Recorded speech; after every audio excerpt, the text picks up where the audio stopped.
जय जय राधा रमण हरि बोल। जय जय राधा रमण हरि बोल रे। जय जय राधा रमण हरि बोल। रमण हरि बोल रे। जय जय राधा रमण हरि बोल। जय जय राधा रमण।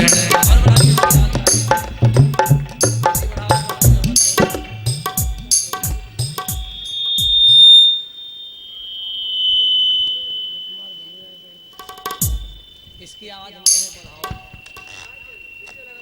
इससे और इस माइक से और कौन कौन आवाज ज्यादा है? ये माइक से आवाज कौन कौन ज्यादा है? बेलूम आवाज ज्यादा है। हाँ तो सीख ज्यादा रखिए, बस तो सीखी ना। इससे ज्यादा कोई भी ना इनको राजी नहीं करना। इससे ज्यादा ना होने पाए कोई, क्योंकि हमको परमानेंट बोलना है, चलाना है।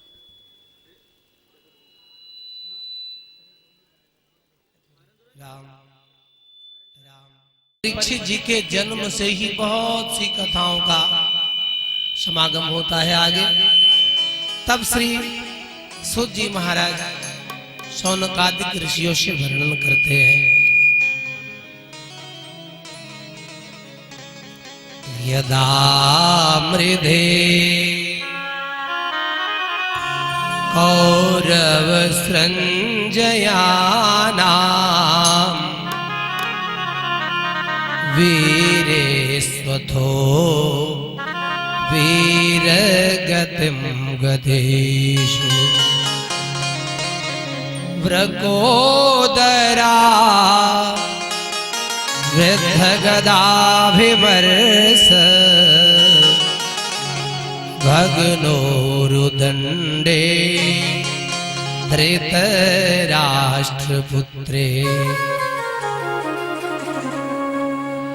श्री सूत जी महाराज कहते हैं, ऋषियों, जिस समय महाभारत का युद्ध चल रहा था,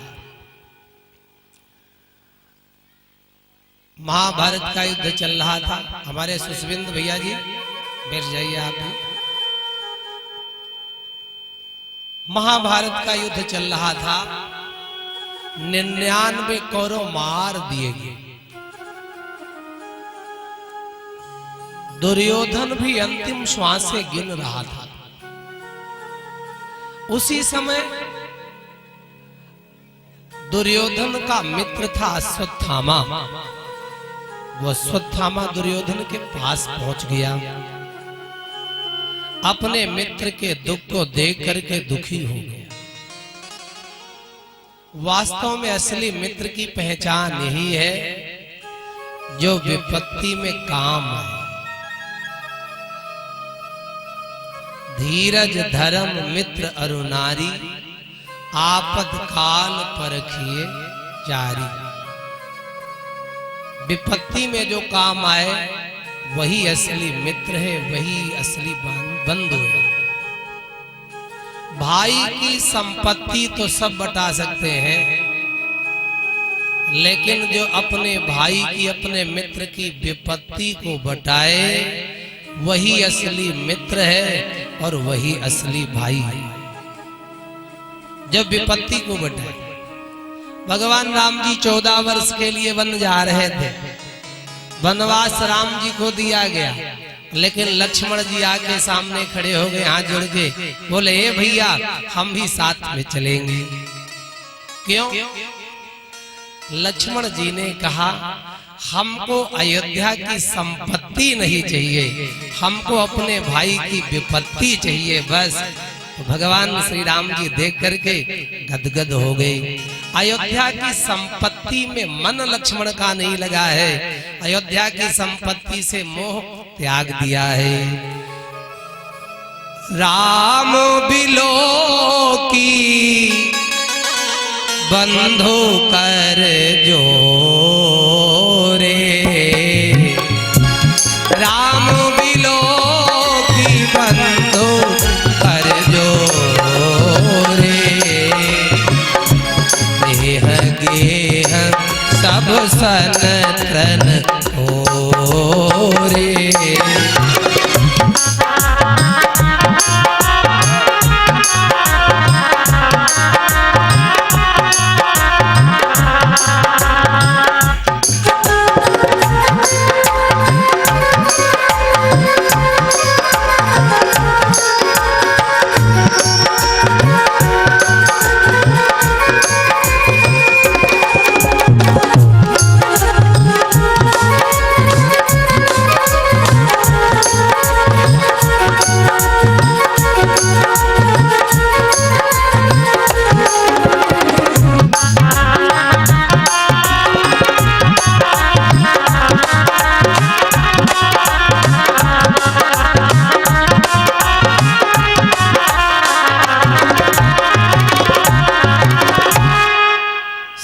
बढ़िया हमारे सुष्मित भाई जी, देखो पट्टी पर बैठे, इनको कुर्सी नहीं चाहिए। क्या बात है, ऐसा ही होना चाहिए। और हैं सब लोग अच्छे ही हैं, इसलिए हम निवेदन करेंगे आप लोग वहाँ बैठेंगे तो हमको सुनाने में आनंद आएगा।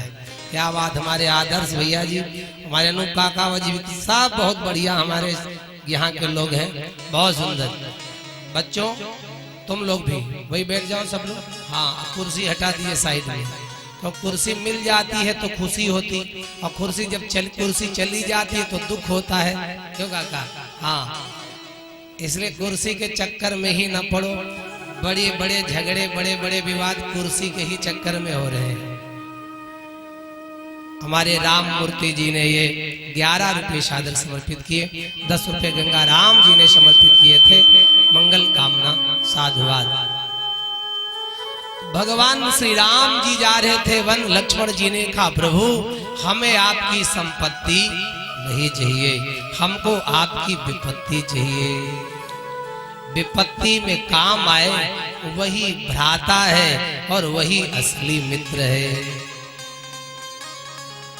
दुर्योधन का मित्र अश्वत्थामा था। अश्वत्थामा पहुंच गया, दुर्योधन को रोता हुआ देख करके अश्वत्थामा भी रोने लगे। अश्वत्थामा ने रोते हुए कहा मित्र ये कैसे क्या हो गया? दुर्योधन ने पूरी तथा कथा पांडवों के बारे में समझाई। अश्वत्थामा का खून खोल गया। अश्वत्थामा ने कहा मित्र तुम चिंता मत करो, जिन पांडवों ने तुम्हारी ये हालात, ये दुर्दशा की है, मैं उन्हें जीवित नहीं छोड़ूंगा। दुर्योधन ने अपने रक्त का तिलक अश्वत्थामा के मस्तक पर लगा दिया, कहा विजयी भव। अश्वत्थामा चल दिया। अश्वत्थामा चला, लेकिन सोचा जिन पांडवों का 100 भाई नहीं बिगाड़ पाए कुछ, तो हम तो अकेले हैं, हम क्या बिगाड़ पाएंगे? बेचारा सोचने समझने में लग गया, देर हो गई। रात में उसने प्रयास किया पांडवों को मारने का। काकउलूकन न्याय से हमला किया। महाराज जी कहते थे एक पेड़ पर उल्लू अकेला था और कौवा 1000 थे, तो उल्लू जब दिन में हमला बोलता, हजारों कौवा मिलके उल्लू को हरा देते, परास्त कर देते। तो एक दिन उल्लू ने दिन में नहीं रात में हमला बोल दिया कौवों के ऊपर, तो अकेला उल्लू रात में सफल हो गया। उल्लू कौवा सब हार गए रात में। तो अश्वत्थामा ने सोचा जैसे अकेले उल्लू ने रात में हमला किया तो हजारों को हरा दिया, जीत गया, ऐसे ही हमको रात में हमला करना चाहिए। और दुनिया में गांव में जितने उल्लू जैसे लोग होते हैं ना, वो जब किसी का नुकसान करेंगे, बिगाड़ेंगे, तो दिन में तो बिगाड़ नहीं पाएंगे, कोई देख लेगा तो रात ही में नुकसान करते हैं। जो रात में एक दूसरे का नुकसान करे, बिगाड़े, तो समझ लेना ये भी उल्लू ही है बना बनाया, देखने में भले ही आदमी लग रहा हो। इसलिए काकउलूकन न्याय से हमला किया। भगवान जान गए हो अश्वत्थामा आ रहा है। भगवान ने पांडवों को जगाया। पांडव लोग तुरंत चल दिए भगवान के साथ। पांडवों के 5 पुत्र भी थे, भगवान ने उनको भी जगाया, लेकिन वो नहीं उठे। उन्होंने मना कर दिया, बोले हम तो सोएंगे, हमें तो सोना अच्छा लगता है। आजकल बड़ा आदमी कौन है मालूम? आजकल बड़ा आदमी वो है जो देर तक सोए, और जो जल्दी जाग जाए वो छोटा आदमी माना जाता है। जो देर में 10 बजे सोकर जगे वो बड़ा आदमी होता है। आज जो देर में सोकर के उठे, याद रखना जो 4 बजे जगत वो है भगवान के भगत। जो 4 बजे जगत वो भगवान के भगत, और जो 10 बजे जगत वही फिर दुनिया भरे ठगत। याद रखिएगा।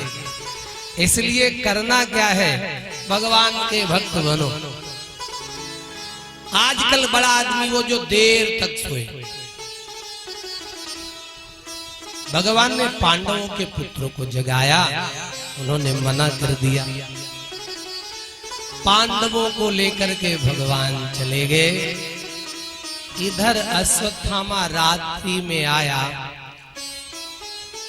उसने सोचा ये पांडव ही सो रहे हैं, अंधेरा था।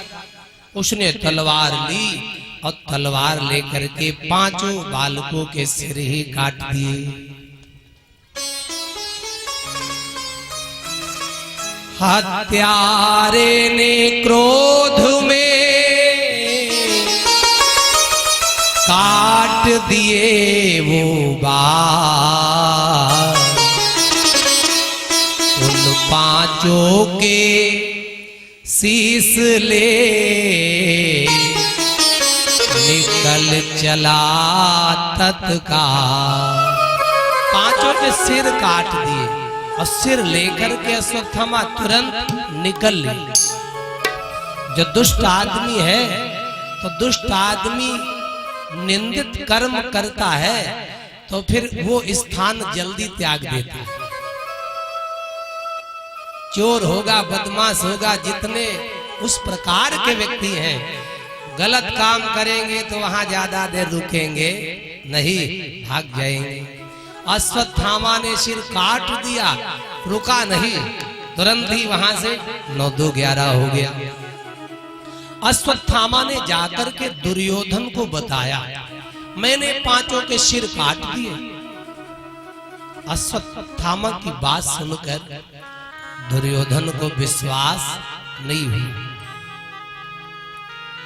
क्या प्रमाण है, क्या पहचान है, तुमने मार दिया?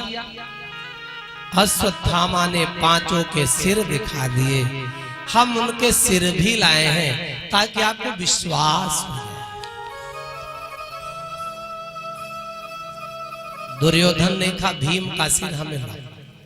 जो भीम की शक्ल सूरत का बेटा था वो सिर दिया। बालक का कोमल मुलायम सिर दुर्योधन के दबाने से फूट गया। जब फूट गया दुर्योधन रो पड़ा। दुर्योधन ने कहा अश्वत्थामा तूने ये क्या किया? अरे जिस भीम के सिर पर हमने गदा चलाई, जिस भीम का सिर हमारे गदा चलाने से नहीं टूटा, उस भीम का सिर हमारे हाथ के दबाने से कैसे फूट सकता है? हमको लगता है तूने पांडवों को नहीं, उन पांडवों के पुत्रों को ही मार दिया है क्या? दुर्योधन रोने लगा, बोला अश्वत्थामा अरे मेरे घर में तो दीपक जलाने वाला कोई वैसे ही नहीं बचा था। अरे तूने तो पांडवों के घर में भी इन बच्चों को मार के अंधेरा कर दिया। मेरी दुश्मनी तो इन पांडवों से थी, किनके बालकों से थी। अरे इन बालकों को मारने से भी मेरा क्या बना मन। एक बात याद रखना, तुम्हारी दुश्मनी कितनी भी बड़ी हो किसी से, अरे आपस में लड़ो झगड़ो, मौका मिल जाए एक में मिल जाओ।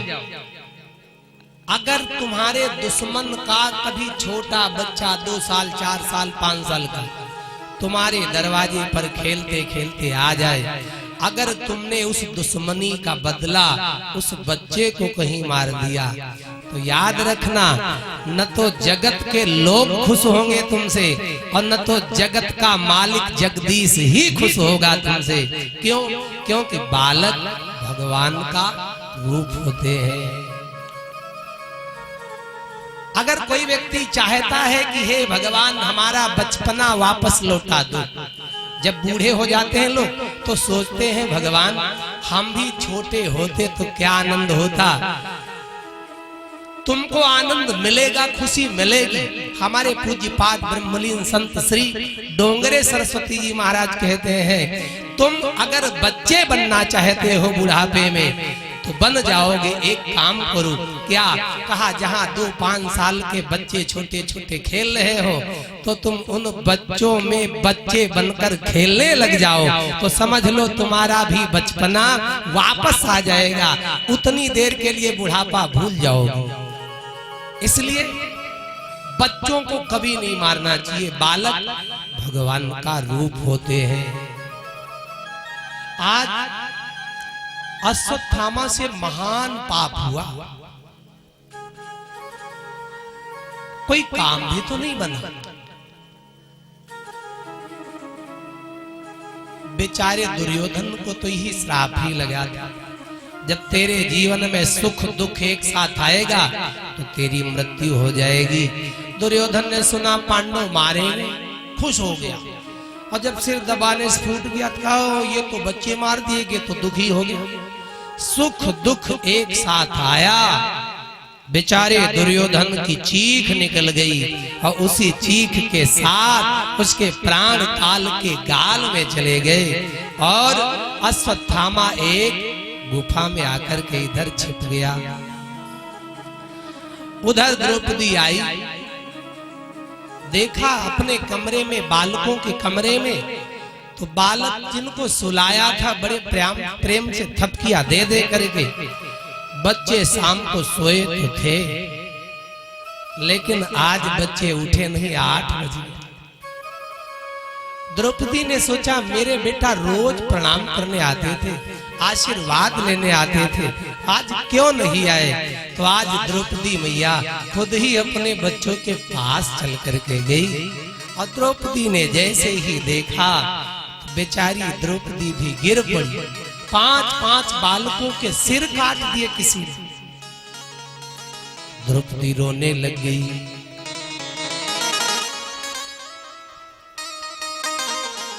देरों में खून बह रहा था, हर अबला खड़ी रो रही थी।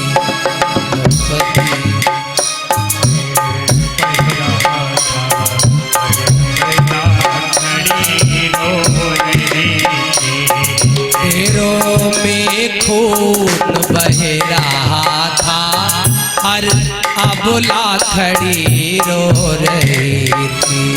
देरों में खून बह रहा था, हर अबला खड़ी रो रही थी।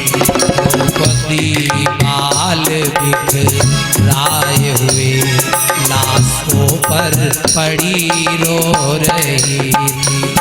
द्रौपदी बाल बिखराए लाशों पर पड़ी रो रही थी।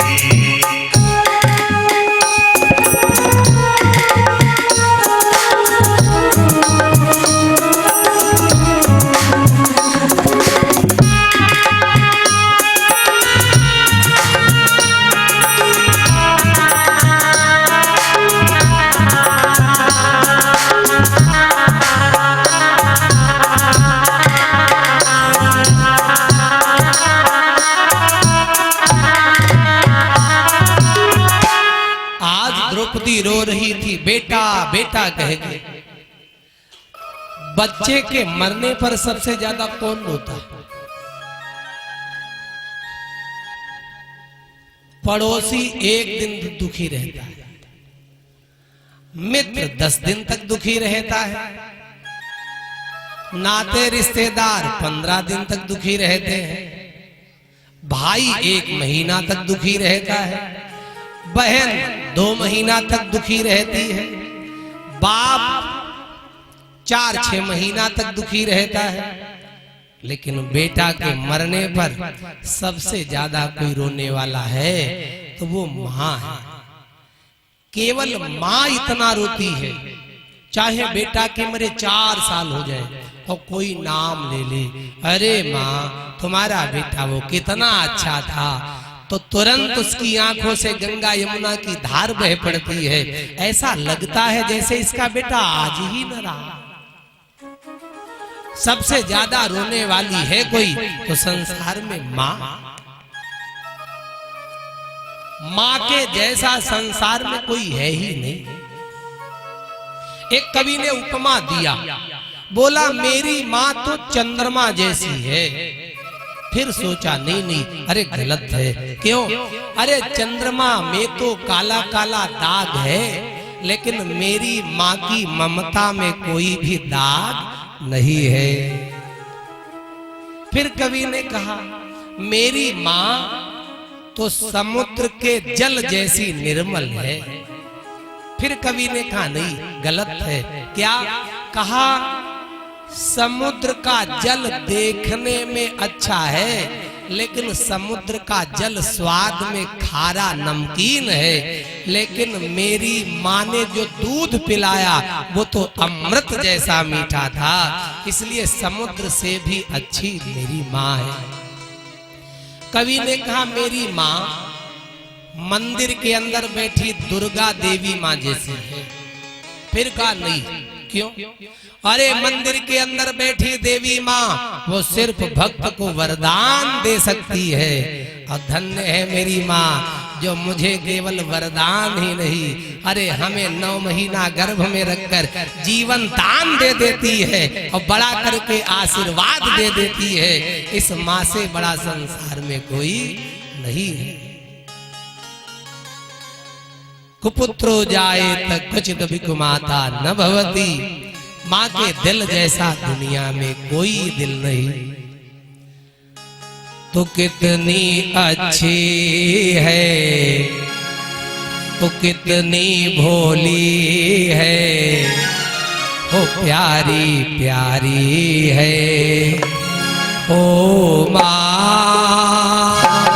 ओ माँ, ओ माँ, ओ माँ। तू कितनी अच्छी है, तू कितनी भोली है, प्यारी प्यारी है ओ माँ, ओ माँ,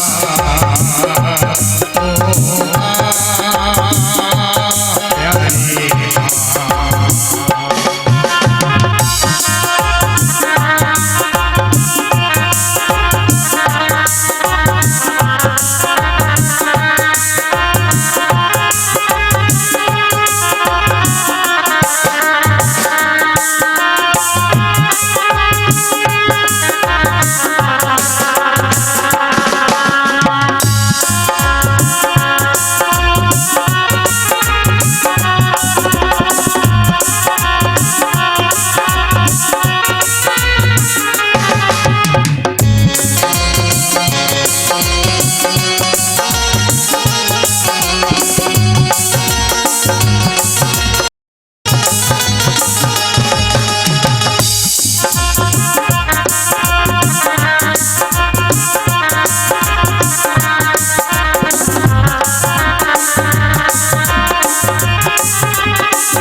बच्चों की जहाँ होती है, माँ बच्चों की जहाँ होती है, वो होते हैं किस्मत वाले जिनके माँ होती है, वो होते हैं किस्मत वाले जिनके माँ होती है। तेरे हंसने पे, तेरे रोने पे, तेरे हंसने पे, तेरे रोने पे माँ बलिहारी है ओ माँ,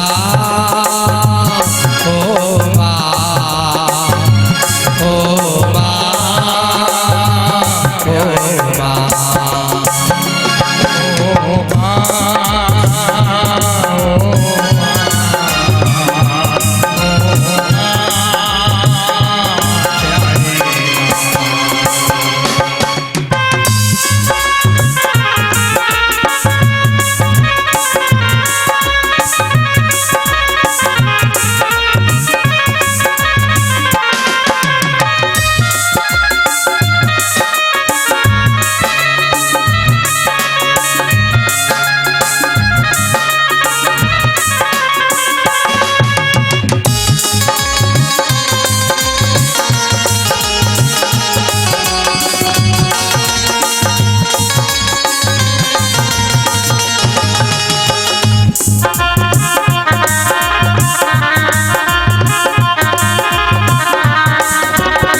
अपना नहीं तुझे सुख दुख कोई, अपना नहीं तुझे दुख दुख कोई, अपना नहीं तुझे सुख दुख कोई, अपना नहीं तुझे दुख दुख कोई।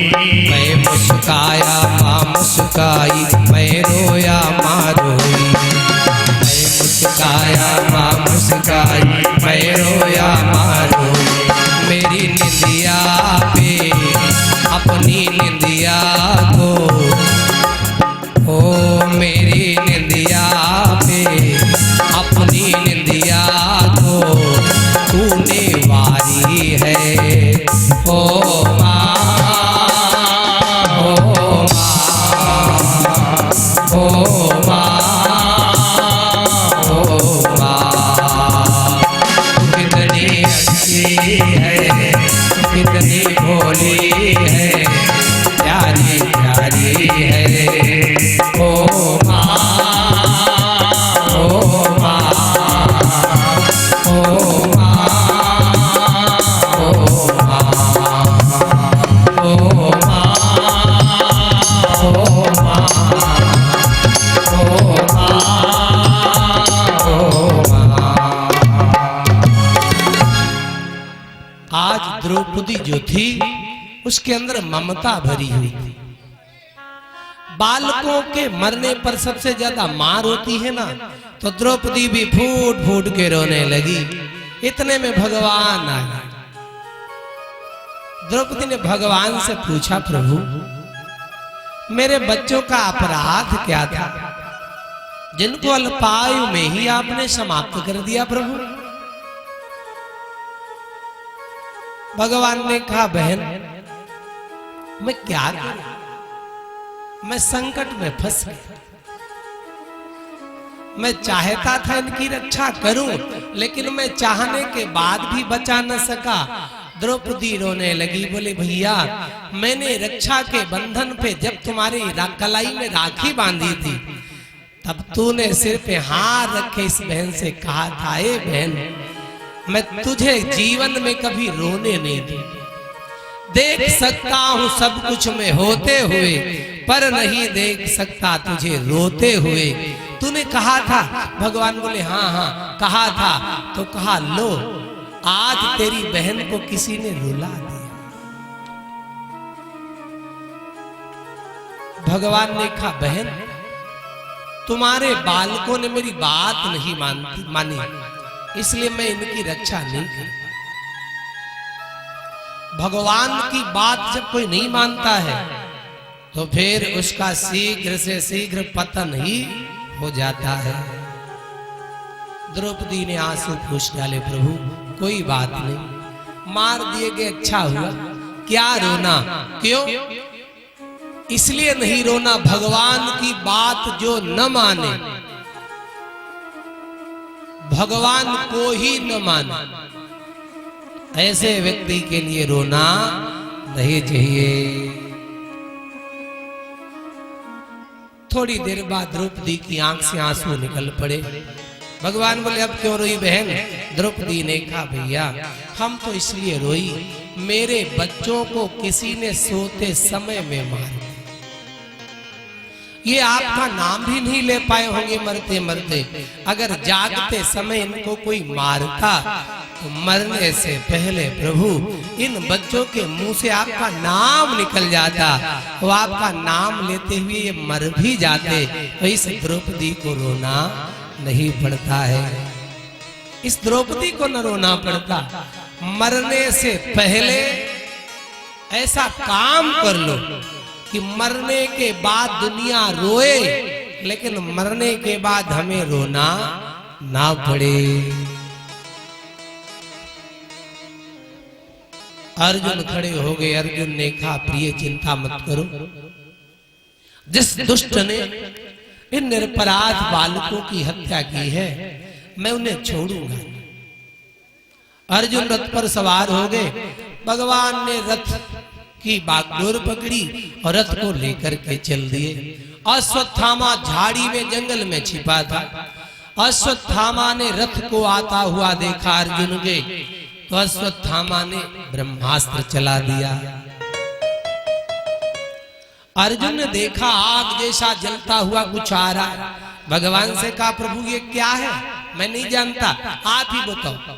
अर्जुन चाहते तो कोई बाण चला सकते थे, लेकिन अर्जुन में यही बात है। क्या अर्जुन कहते प्रभु शिष्यस्ते हम साधि माम त्वाम प्रपन्नम, हम आपकी शरण में हैं, आप जो कहोगे मैं वही करूं।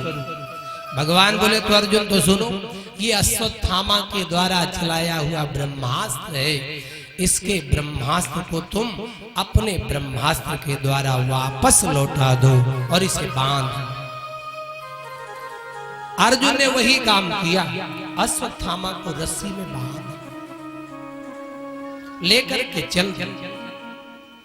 बबंधा मरसताम राक्षा पशुम रस नया यथा।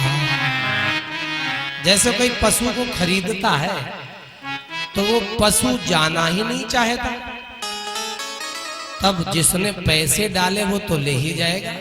तो एक व्यक्ति गले में रस्सी बांध के आगे खींचता है, एक व्यक्ति पीछे से डंडा मारते हुए जबरदस्ती ले जाता है।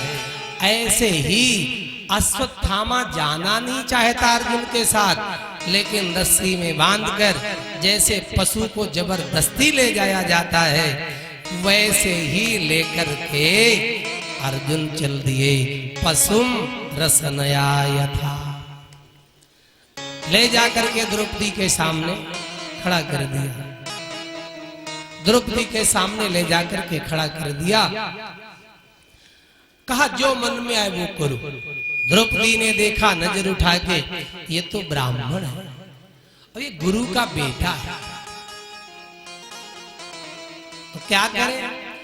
द्रौपदी ने अश्वत्थामा के चरणों में प्रणाम किया। तथारतम पशुवत पाशबद्धम अवान्मुखम कर्मजुगोप्सितेन निरीक्ष्य कृष्णाप कृतं गुरो सुतं वामस्वभावा कृपया ननाम।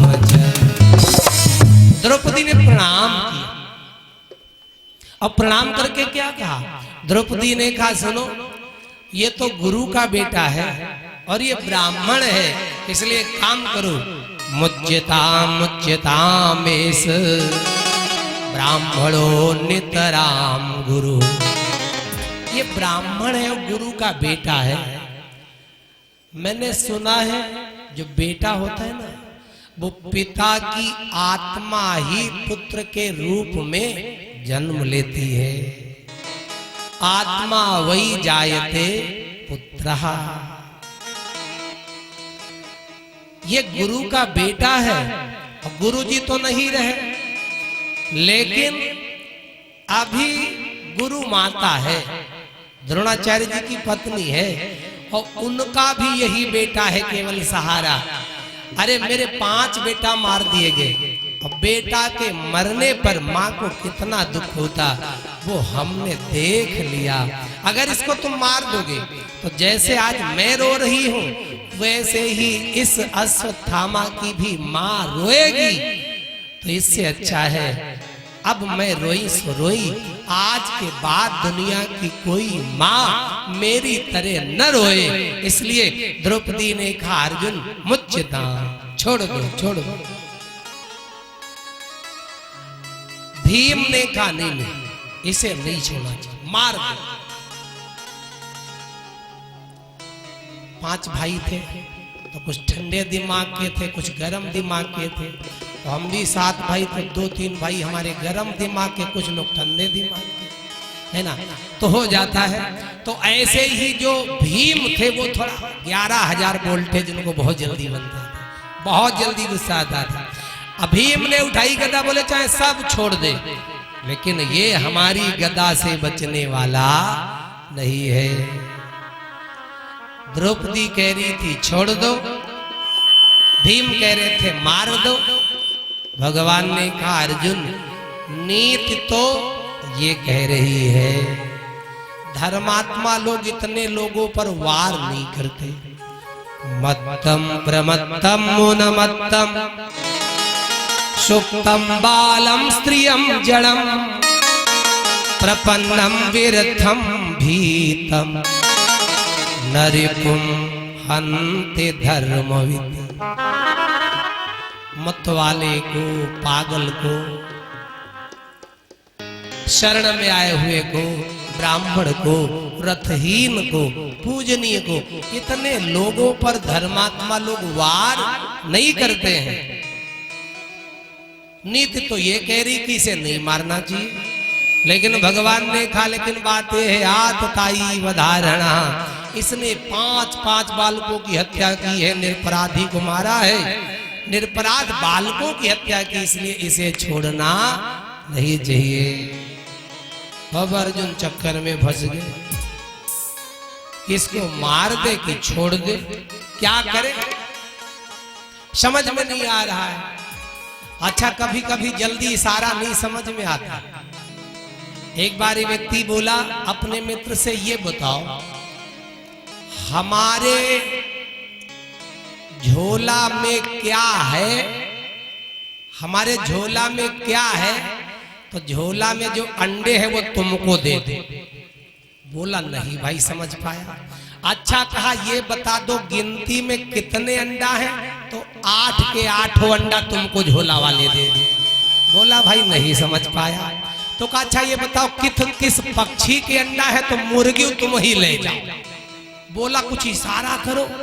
अब सब इशारा हो गया लेकिन फिर भी वो समझ नहीं पाया, इसलिए भगवान ने इशारा तो सब कर दिया लेकिन अर्जुन फिर भी समझ नहीं पाया। एक बाबा जी भोजन करने के बुढ़िया के यहाँ, तो सब कुछ तो रख दिया, बेचारी घी डालना भूल गई और घी बुढ़िया के पीठ के पीछे ही धरा। जल्दी जल्दी याद नहीं, बाबा को दाल चावल सब्जी अचार खटाई मिठाई रोटी सब रख दिया। अब बाबा जी से कहा शुरू करो। बाबा जी घी की तरफ देखे, जिधर घी उधर बुढ़िया की पीठ, दिखाई नहीं उसको पड़ रहा है। अब बुढ़िया बाबा की तरफ देखे तो कहा शुरू करो। बाबा बोले क्या बताऊं, शुरू क्या करूं, हम आ रहे थे तो रास्ते में हमको एक सांप मिल गया। अच्छा बाबा सांप मिल गया, बड़ा था कि छोटा? कहा नहीं उतना ही लंबा जितनी यहाँ से वहां घी की कटोरी धरी, इतना लंबा घी की कटोरी धरी जहाँ। तो बुढ़िया ने देखा बाबा जी घी भूल गई, रुको। तुरंत उठा करके घी डाला। इशारा समझना पड़ता है।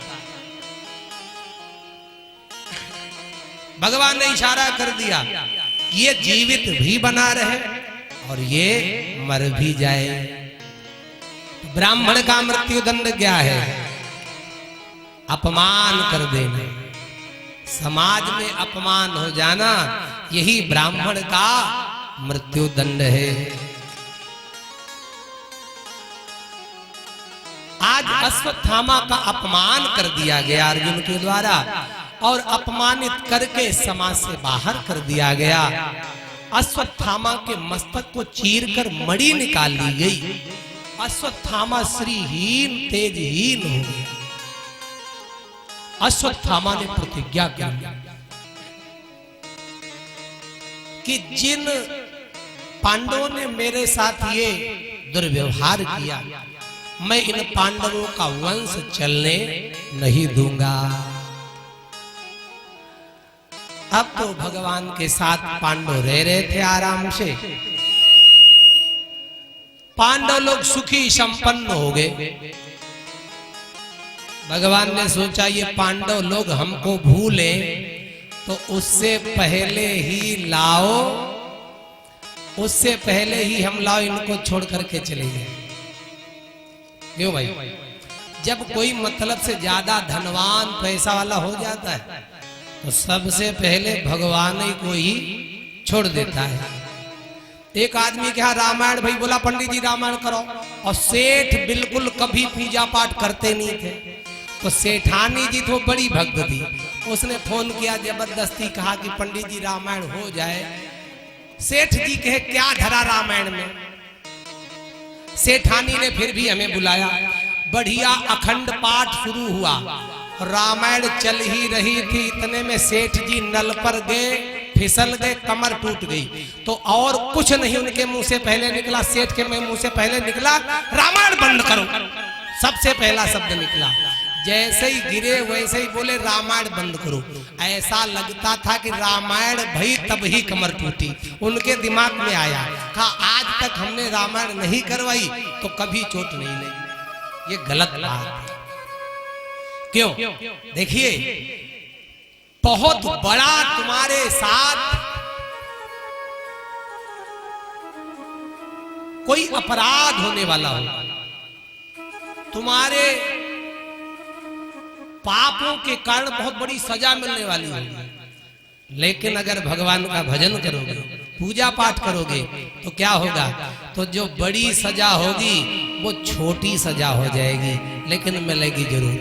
गला कटना होगा तो भजन करोगे तो हमारी गारंटी है, तो गला बच जाएगा, लेकिन उंगली कट जाएगी, गला बच जाएगा। क्यों भाई? भगवान बड़े से अपराध को भक्त जो होता है उसका अपराध छोटा कर देता है। ये भगवान का काम। आज पांडव लोग भगवान को भूले, तो भगवान ने सोचा इससे पहले ही लाओ, हम यहां से चले जाएं। भगवान चलने के लिए तैयार हो गए। जैसे ही भगवान को भेजने के लिए सब गए, अभिमन्यु की पत्नी थी जिसका नाम था उत्तरा। युद्ध में जब अभिमन्यु का वध किया गया तो उत्तरा देवी गर्भवती थी।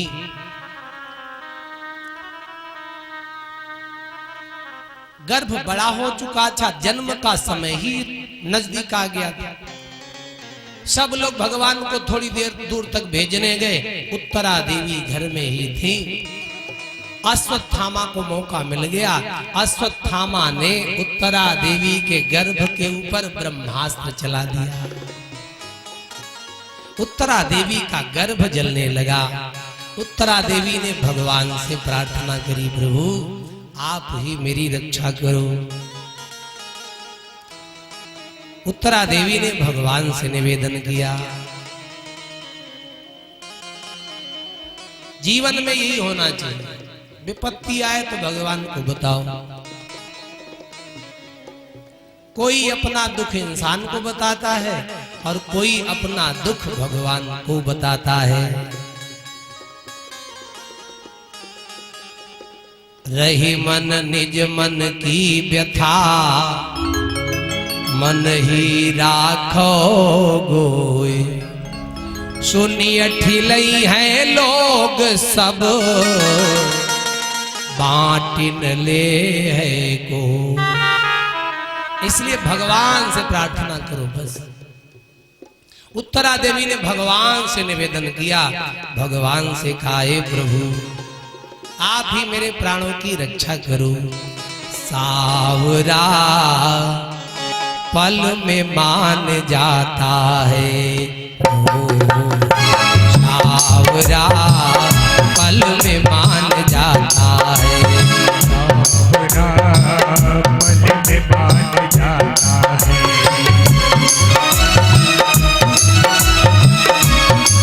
ओ सुन के पुकार, सुन के पुकार, सुन के पुकार आता है।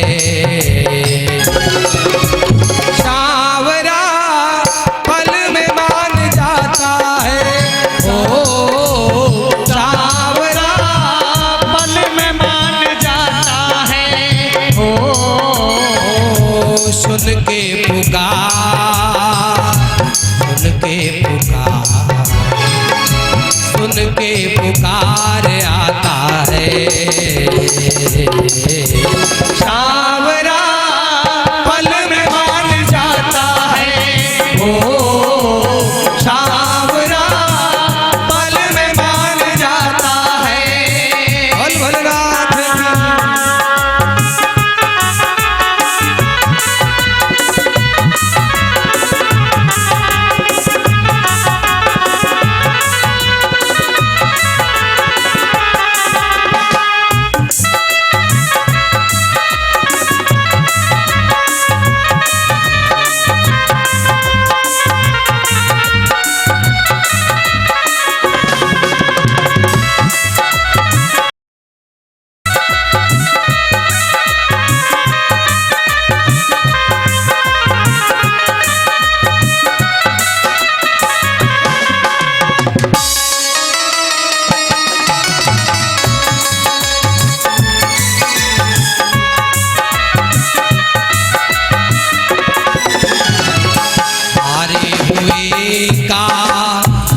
बना है, प्रेमी से प्रेम ये बढ़ाता है।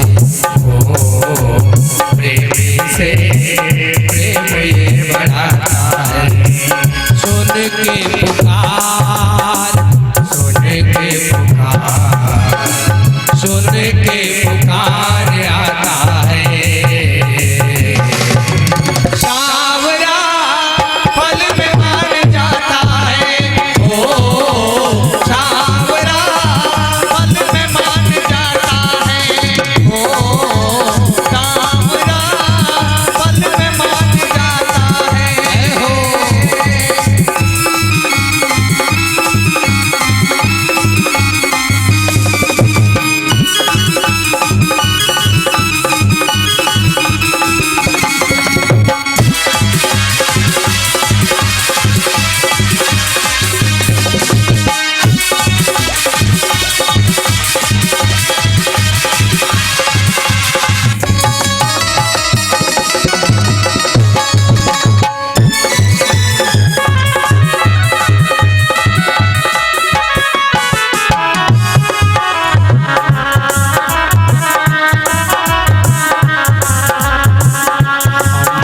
खबर है उनको खबर है, हमें खबर है उनको खबर है।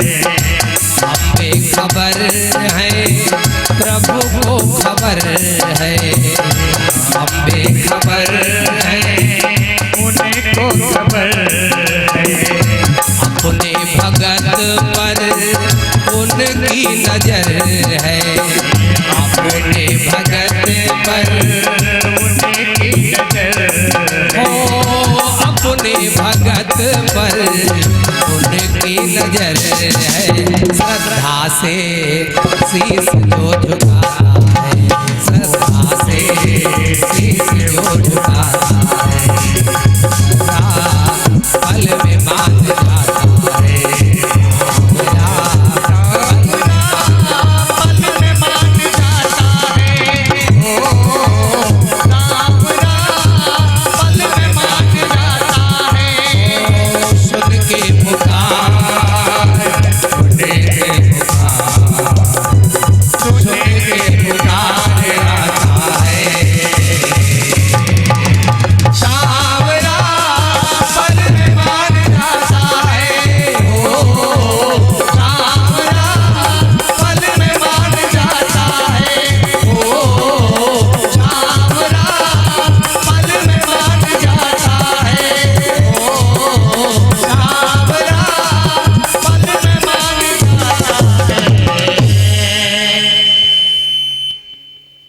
अपनी चेती होते नहीं और प्रभु चेता तत्काल।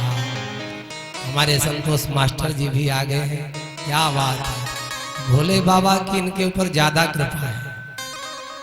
और भी बहुत से लोग आए हैं।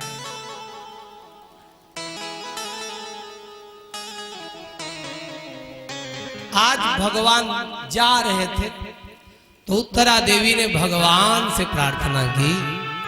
क्यों? उत्तरा देवी ने कहा प्रभु मेरे प्राण रहें और चाहे चले जाएं, मैं अपने बचने के लिए आपसे प्रार्थना नहीं कर रही हूं। फिर क्यों कर रही हो? उत्तरा देवी ने कहा प्रभु आपने गीता में एक श्लोक कहा है, क्या आप कहते हो न मे भक्त्या प्रणश्यति, मेरा भक्त कभी नष्ट नहीं होता है।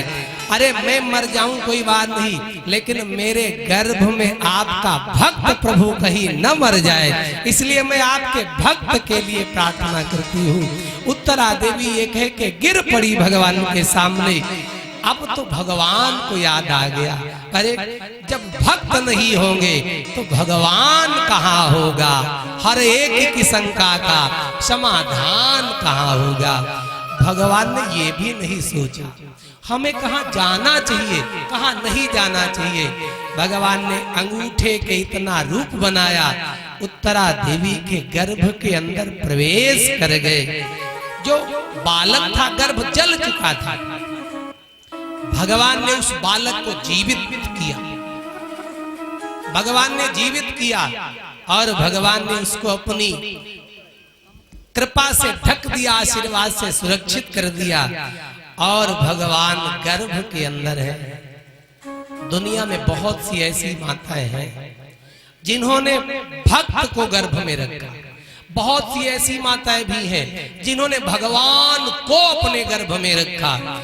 लेकिन दुनिया में उत्तरा जैसी माँ न आगे हुई है और न कभी होगी। क्यों?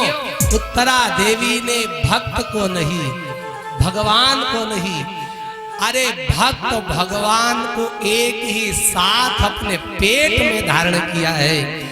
परीक्षित जी माँ के गर्भ में है, भक्त भी है और भगवान उसको बचाने गए गर्भ में। तो भक्त भगवान दोनों उत्तरा के गर्भ में है। ऐसी माँ तुमको किसी शास्त्र में, पुराण में ढूंढने पर भी नहीं मिलेगी, जिसके गर्भ में भक्त भी हो और भगवान भी हो।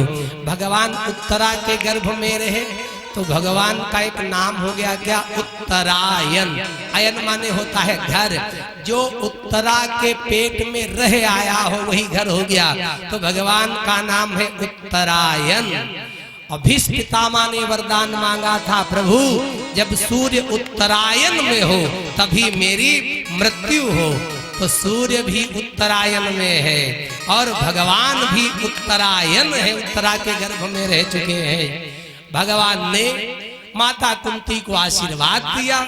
इसके बाद में भगवान पांडवों को लेकर भीष्म पितामह के पास सीधे पहुंच गए। भीष्म पितामह जी ने पूछा, प्रभु ये बताओ, इतने दिनों तक मुझे बाणों की सैया पर लेटना पड़ा, आखिर क्यों? क्या मैंने कोई अपराध किया है? भगवान चुप खड़े रहे। भगवान बोले, अगर अपराध न किया होता तो ये सजा क्यों मिलती? भगवान को तुम भोजन बनाने वाला भंडारी समझ लो। हमारे यहाँ भंडारी जी हैं तो हम जो सामान इनको ला के देते, बढ़िया बढ़िया माल बना के सबको खिलाते। अच्छा, हम न आलू लाए, न टमाटर लाए, न आटा लाए, न राशन लाए, और इनसे हम कहें आज भैया हम खाएंगे पूरी और पनीर, तो ये क्या अपने घर से खरीद के बनाएंगे क्या? अरे हम जो इनको देंगे ये वही बढ़िया बनाकर टेस्ट हम सबको खिला देंगे। भगवान को भी तुम भंडारी की तरह समझो। तुम कर्म जैसा करके भगवान को दोगे, वैसे कर्मों का फल बढ़िया बना के भगवान तुम्हें दे देंगे। भगवान को देवले कुछ नहीं, क्यों भाई? तो भगवान कहाँ से दे देंगे? इसलिए तुम जैसा कर्म करोगे, जैसा कर्म करोगे वैसा फल देगा भगवान। ये है गीता का ज्ञान। इसलिए बाबा कहते हैं, काहू न को सुख अरे दुख कर दाता,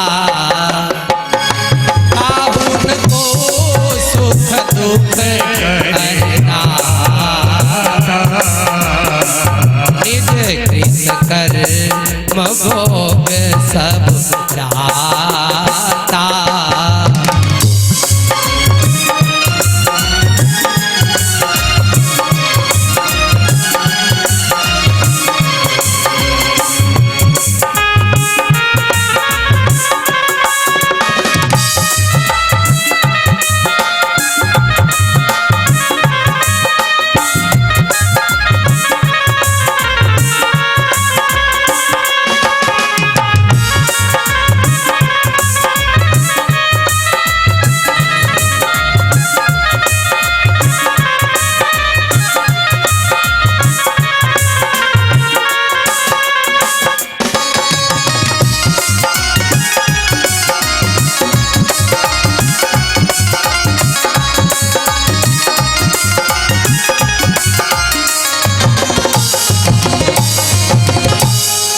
भगवान को जैसा कर्म करके दिया है वैसा ही भगवान दे देंगे।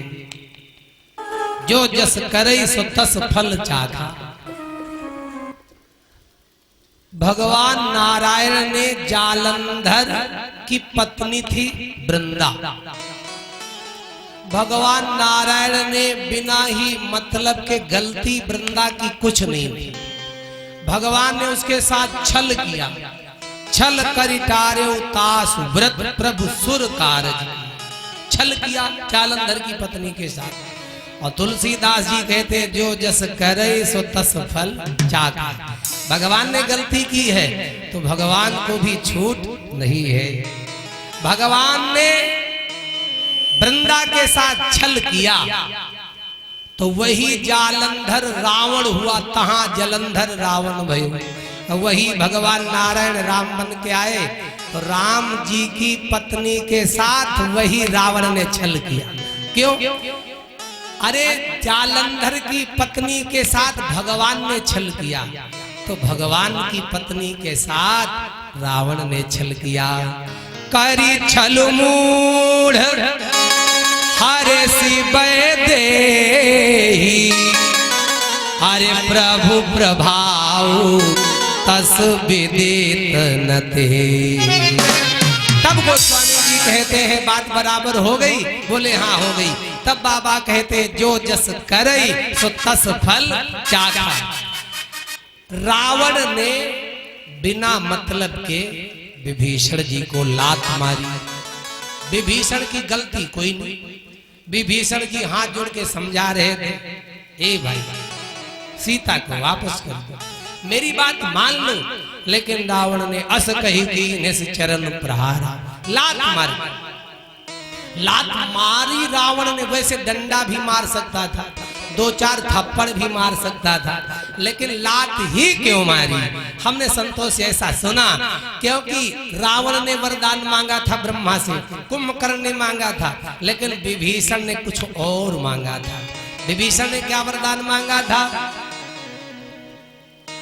गयो विभीषण पास पुनि, कहो पुत्र बरु मांग, तेहि मांग्यो भगवंत पद, कमल अमल अनुराग।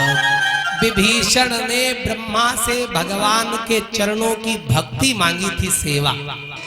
तो रावण बैठा बैठा सोचने लगा ये भाई बिल्कुल पागल है। अरे मांगी भगवान के चरणों की सेवा और हमारे चरणों की सेवा जिंदगी भर से कर रहा।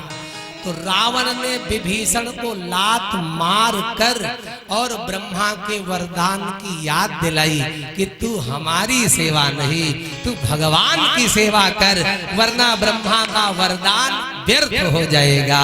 इसलिए अस कही कीन्हे से चरण प्रहारा, लात मार वरदान को याद दिला। तो रावण ने तो बिना मतलब विभीषण को लात मारी। तो अब रावण को भी कोई बिना मतलब लात मारे तो हिसाब किताब बराबर हो जाए। क्यों भाई? तो गोस्वामी जी बोले हाँ हाँ, एक व्यक्ति ने रावण को भी बिना मतलब के लात मारी। किसने मारी? बोले अंगद ने। अंगद जब गए, युद्ध हो रहा था, उसी समय की बात है, लंका कांड में युद्ध हो रहा था जब, तब रावण जब गए, अंगद रावण के पास गए तो अंगद ने लात मारी। एक चौपाई बड़ी बढ़िया लिखी हुई है रामायण में। बाबा जी कहते हैं अस कही अंगद मारे सिलाता, अस कही अंगद मारे सिलाता।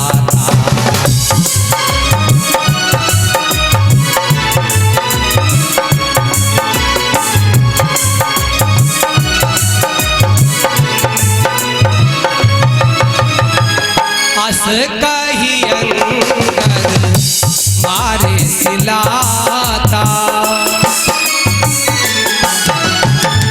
अस कही अंगद मारे सिलाता, अस कही अंगद मारे सिलाता।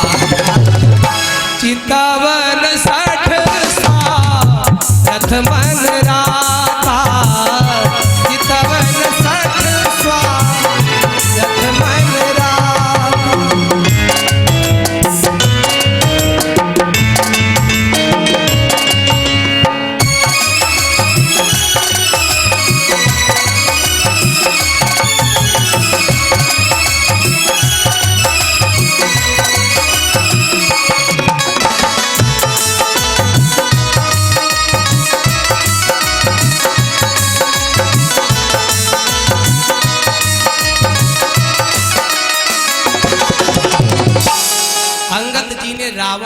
लात मारी, रावण ने बिना मतलब विभीषण को लात मारी।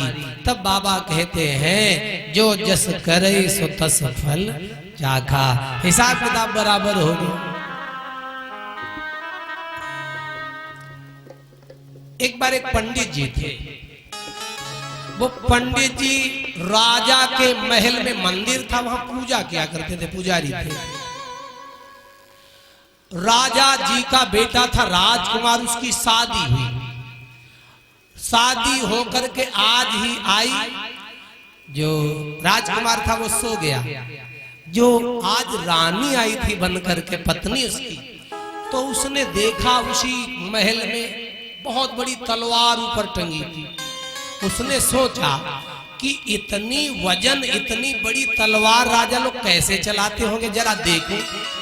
नीचे पलंग पे राजकुमार सो रहा, उसका पति, तलवार ऊपर टंगी। उसने उतारी, तलवार इतनी वजन थी, हाथ से छूट गई और राजकुमार का सिर ही कट गया। अभी आज शादी होके आई, तलवार गिरी, सिर ही कट गया पति का। क्या करें, किससे बताए? दरवाजा बंद, रात भर नहीं हुई, चुपचाप बैठी रही कमरे में। सोचा जब सुबह सुबह कोई आएगा हम चिल्ला देंगी, उसी को लगा देंगी कि इसने मार दिया। तो सुबह सुबह 4 बजे पंडित जी घंटा बजाने मंदिर जाते थे और कोई जाता ही नहीं था। क्यों भाई? पंडित जी जैसे ही 4 बजे घंटी बजाई, सोई वो चिल्ला पड़ी, अरे मार डाला, मार डाला, मार डाला। अब तो सैनिक आए, राजा साहब आए, पंडित जी के अलावा कोई था नहीं। पंडित जी को पकड़ लिया गया। राजा साहब ने कहा इनको फांसी की सजा 4 दिन बाद दे दी जाएगी। पंडित जी ने कहा ठीक है महाराज, सजा तो मिलेगी, हमें मौका दे दो 4 दिन का, हम थोड़ा जानकारी कर लें अपने विषय। पंडित जी चल दिए, काशी जी में पहुंचे। एक बहुत बड़े विद्वान ज्योतिषाचार्य थे, उनके पास बैठ गए। उनके पास बैठ गए, बोले महाराज ये बताओ, राजकुमारी का विवाह हुआ, पति उससे मरा तलवार से और अपराध इल्जाम मेरे ऊपर क्यों, मेरी गलती क्या है? तो ज्योतिषाचार्य जी ने कहा सुनो, एक बार एक हिरनी जा रही थी और पीछे बहेलिया शिकारी बाण मार रहा था। एक बाबा बैठे पूजा कर रहे थे, हिरनी भाग गई। पीछे से बहेलिया ने पूछा, ए महाराज जी क्या इधर हमारी हिरनी का शिकार गया है? तो उन्होंने बता दिया बाबा ने। तो बाबा ने बताया तो वो गया, हिरनी को मार दिया उसने। तो वही जो हिरनी थी वही इस जन्म में राजकुमारी बनी आई, वही हिरनी। और कहा जो बहेलिया था वही राजकुमार इसका पति बना। अरे बहेलिया ने पिछले जन्म में हिरनी को बिना मतलब के मार डाला था, और आज वही शादी हुई, हिसाब किताब बराबर होना था। तलवार गिरी और कट गया, पति का सिर मर गया। पंडित जी बोले चलो बहेलिया हुआ राजकुमार, हिरनी बनी राजकुमारी, सो मर गए, कोई बात नहीं, लेकिन हमारी गलती क्या, फांसी हमें? तो ज्योतिषाचार्य जी बोले सुनो, जो बाबा जी बैठे थे पूजा कर रहे थे, सिर्फ बहेलिया ने जिससे पूछा था हिरनी इधर गई किधर गई, बाबा के चक्कर में हिरनी मारी गई। क्यों? क्योंकि बाबा ने न बताया होता तो शिकारी हिरनी को मार नहीं पाता। बाबा ने बता दिया इधर ही गई, उधर गया, वो मार दिया। कहा वो बाबा कोई और थोड़े, तुम ही पंडित जी बाबा थे उस पिछले जन्म में, इसलिए तुम्हारे कारण वो मारी गई थी हिरनी, कारण तुम्हारा था, इसलिए उनका तो अपराध था ही, लेकिन इल्जाम सारा का सारा तुम्हारे ऊपर। ज्योतिषाचार्य बता ही रहे थे। इतने में ज्योतिषाचार्य की पंडितानी आई, 2 डंडे पीठ पे जमाए, हजारों गाली, न काम न धंधा, 4-6 ठलुआ इकट्ठा करके बैठा लिए। पंडित जी बोले हमारा भलन बताओ, अपना जरूर बताए दो, तुमने कौन अपराध किया है जो ऐसी श्रीमती जी मिली? अच्छा हमने ज्यादातर देखा है पंडित जी जितने होशियार पढ़े लिखे पंडितानी उतनी हाफ माइंड लोग। बहुत हम बाहर घूम टहल के देखे, पंडित जी जितने ही बुद्धिमान व्यक्ति परेशान है तो अपने व्यक्ति से ही परेशान। तो ज्योतिषाचार्य बताने लगे हमको ये पंडितानी क्यों मिली, इसकी भी एक कथा है। क्या है? बोले पिछले जन्म ये हमारी पंडितानी जो है ये थी गधी थी, गदहिया थी, हम थे कौआ। बोले हम पेड़ पर बैठे रहते थे, ये जब चर करके पेड़ के नीचे धूप में छाया में बैठती, हम इसकी पीठ में चोंच मारते मांस निकाल लेते। अब ये भागती फिर भागती, और थोड़ी देर बाद जब परेशान हो जाती फिर छाया में बैठती और हम फिर चोंच मार के इसका मांस निकाल लेते। धीरे धीरे मांस निकालते निकालते इसका घाव बहुत हो गया। एक दिन ये बैठी पेड़ के नीचे, हमने इतनी तेज चोंच का प्रहार किया और हमारी चोंच इसकी हड्डी में अंदर फंस गई। अब छूटे ना, हमारी चोंच छूटे ना, और चोंच हमारी फंसी तो ये गदहिया रुके ना, ये फुल एक्सीलीटर में भागे। ये भागती रही, हम उसी में बिंधे, चोंच न निकले। भागते भागते दोनों गंगा जी में डूब कर मर गए। गंगा जी में कूद के मरे थे तो दोनों को सदगति मिली। हम ब्राह्मण हुए और ये ब्राह्मणी हुई। का पिछले जन्म में हम कौआ थे, इसको चोंच मारते थे तो इसको बहुत तकलीफ होती थी। का अब ये हमारी श्रीमती जी ये बोल दे, हमको बहुत तकलीफ होती, लगता है भाला भोग रहा। श्रीमती जी बोल देती है तो आदमी को कष्ट हो जाता है ना। इसलिए तुलसीदास जी कहते हैं जो जस करे सो तस फल चाखा। जैसा कर्म करोगे वैसा फल देगा भगवान, यह है गीता का ज्ञान। भगवान ने कहा भीष्म पितामह ये जो बाण तुम्हारे लगे हैं ये तुम्हारे कर्मों का ही फल है। क्या अपराध किया? का भरी सभा में द्रौपदी जब निर्वस्त्र की जा रही थी उस समय द्रौपदी रो रही थी और आपसे द्रौपदी पूछ रही थी जब हमारे पति अपने आप को पहले हार गए तो क्या मुझे हारने का अधिकार था? आप बोल नहीं पाए, इसीलिए आप दुर्योधन का अन्न खा रखे थे, इसलिए बाण लगे। अब ये बाण लगने से आपके शरीर का दूषित रक्त निकल गया, अब आप बिल्कुल विरक्त हो गए हो, इसलिए मेरा दर्शन हो रहा है। भीष्म पितामह को भगवान ने याद दिलाई। भीष्म पितामह ने भी भगवान को युद्ध मैदान की झांकी का स्मरण कराया और भीष्म पितामह ने फिर अपनी बुद्धि को, अपनी चित्त को भगवान के ही चरणों में ही समाहित कर दिया। और उत्तरायण में सूर्य आ गया और भगवान भी उत्तरायण में भगवान के सामने ही देखते देखते भीष्म पितामह ने सायंकाल के समय स्वांतः श्वास उपारमत अपने शरीर से प्राणों को निकाल दिया।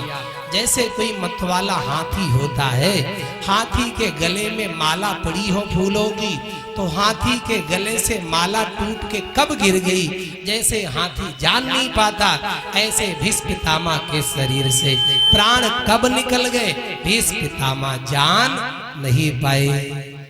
मरने के समय व्यक्ति को अपने पाप ही याद आता है, पुण्य नहीं आता।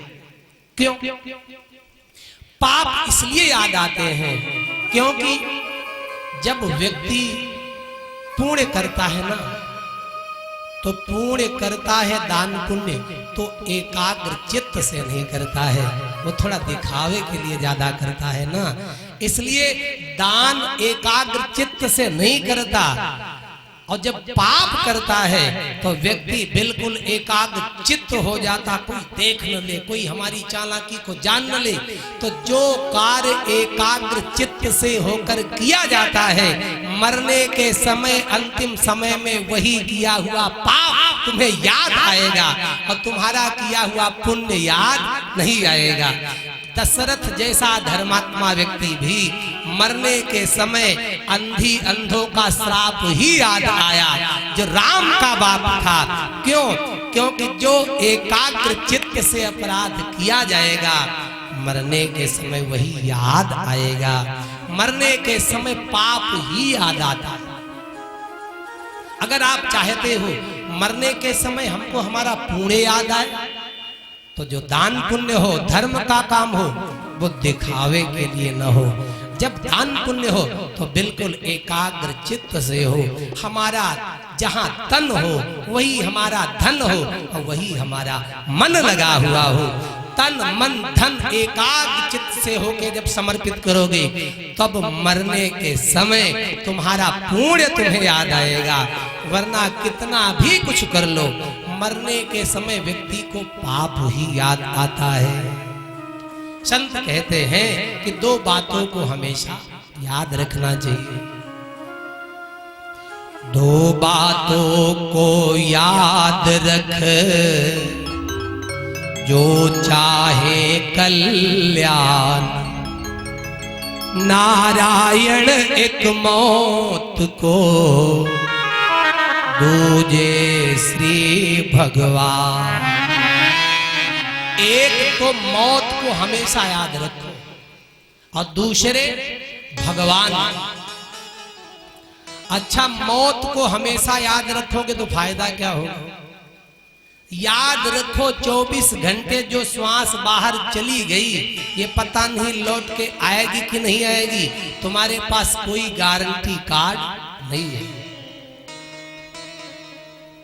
पल से पल में क्या हो जाए मानो तेरे शरीर का, कोई पता नहीं तकदीर का।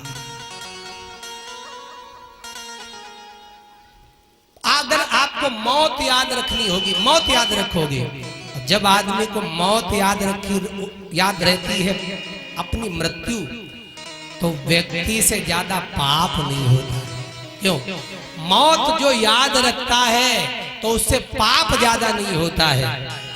और जो भगवान को याद रखता है तो फिर उसको मौत से डर नहीं होता है। इसलिए संत कहते दो बातें हमेशा याद रखो, एक मृत्यु और दूसरे भगवान। देखो, जितना आप तन सजाओगे उतना जगत के लोग खुश होंगे, और जितना मन सजाओगे उतना जगदीश खुश होगा। बढ़िया बढ़िया भोजन करोगे तो तन सुंदर होगा, और बढ़िया बढ़िया VIP भोजन करो, बढ़िया बढ़िया भोजन करोगे तो तन सुंदर होगा। बढ़िया बढ़िया भजन करोगे तो तुम्हारा मन सुंदर होगा। भोजन नहीं करोगे तो तन खराब हो जाएगा, और भजन नहीं करोगे तो तुम्हारे घर में सब होगा लेकिन तुम्हारा मन ही खराब हो जाएगा। तुम्हारे घर की कोई भी सुख सुविधा तुमको शांति नहीं अंदर से दे सकती है। तुम घर में AC लगवा सकते हो, कूलर लगवा सकते हो, लेकिन अंदर कौन सा AC फिट करोगे? है कोई जुगाड़ तुम्हारे पास? कोई जुगाड़ नहीं। एक जगह हम कथा कहने गए, तुम्हारे हिमांशु हमारा चेला भी था, बहुत बड़ा आदमी।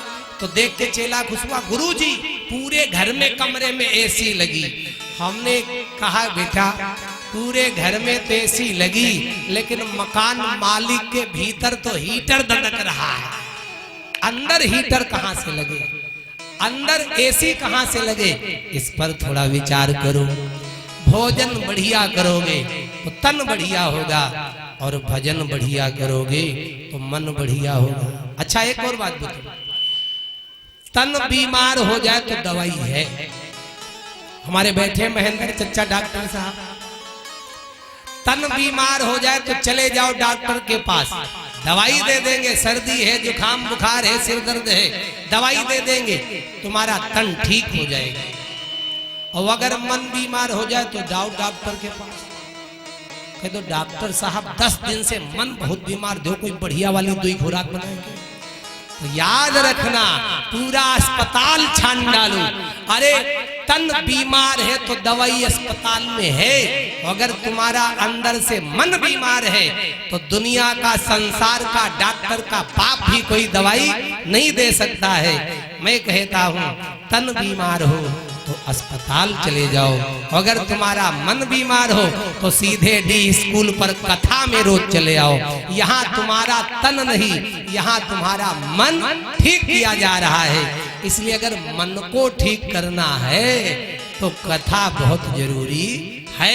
इसलिए मैं कहता हूँ, भोजन बढ़िया करोगे तन बढ़िया होगा, भजन बढ़िया करोगे तो मन बढ़िया होगा। इसलिए भगवान का भजन बहुत ही जरूरी है, अति आवश्यक है। भीष्म पितामह जी भगवान के दर्शन अंतिम समय में किए और अंतिम समय में दर्शन करके भीष्म पितामह ने महाप्रयाण किया।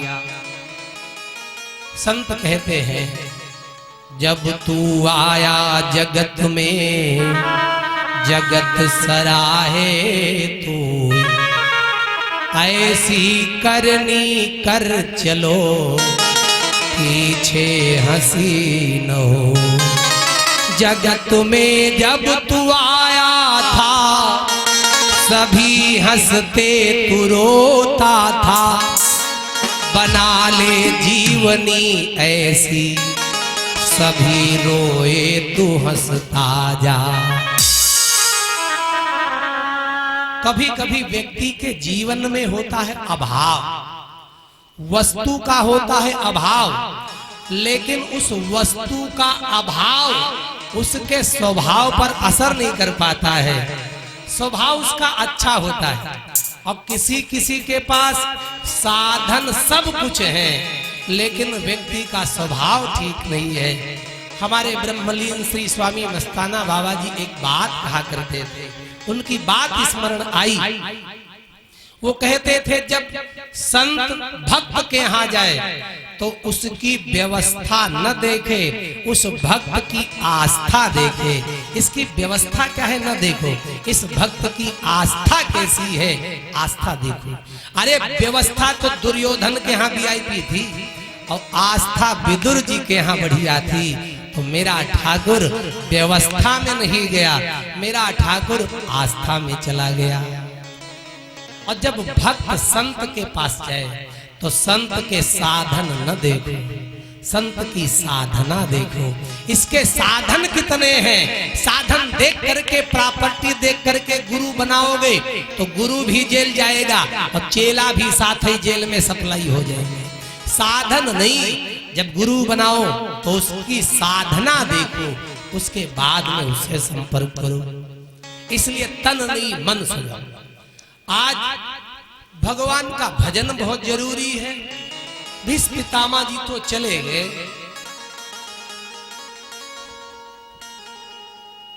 जो अर्जुन थे भगवान को भेजने गए, अर्जुन के मन में अभिमान है। अर्जुन ने सोचा, वारे अगर महाभारत के युद्ध में हम न होते तो ये पांडव कभी भी महाभारत का युद्ध जीत नहीं पाते। भगवान ने सोचा, ये तो वैसे ही हो गया दीपक तले अंधेरा। अरे दुनिया इसको गीता सुनाई, इतना ज्ञान दिया, अब भी अहंकार अभिमान। अहंकारी की एक पहचान होती है, बताओ। अहंकारी की पहचान होती है जब वो चलेगा थोड़ा अकड़ के चले और थोड़ी गर्दन अपनी ऊपर उठा के चले।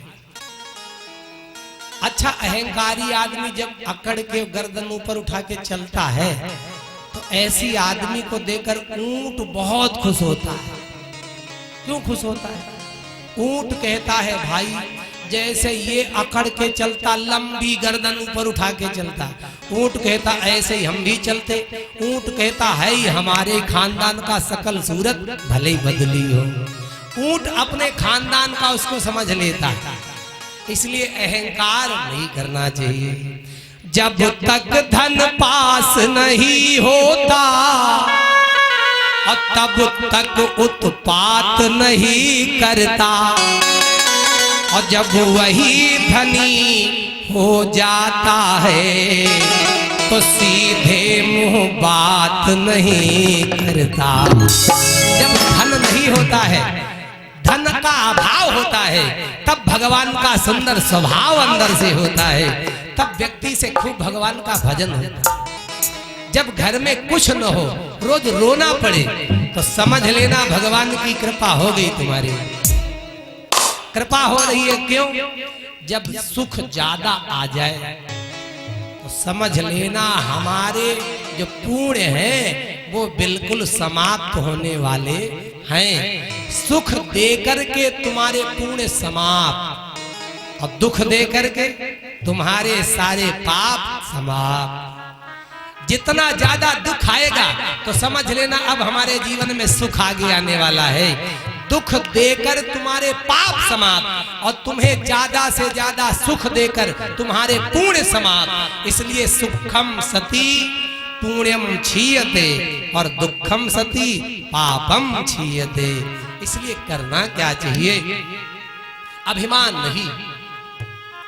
झुकता तो वो है जिसमें की जान है, अकड़ तो सिर्फ मुर्दे की पहचान है। जनाजे को रोका यूं उससे बोले, कहां से चले थे कहां जा रहे हैं। तो जनाजे से आवाज आई, यहाँ काट कर जिंदगी की सजाएं, जहां से चले थे वही जा रहे।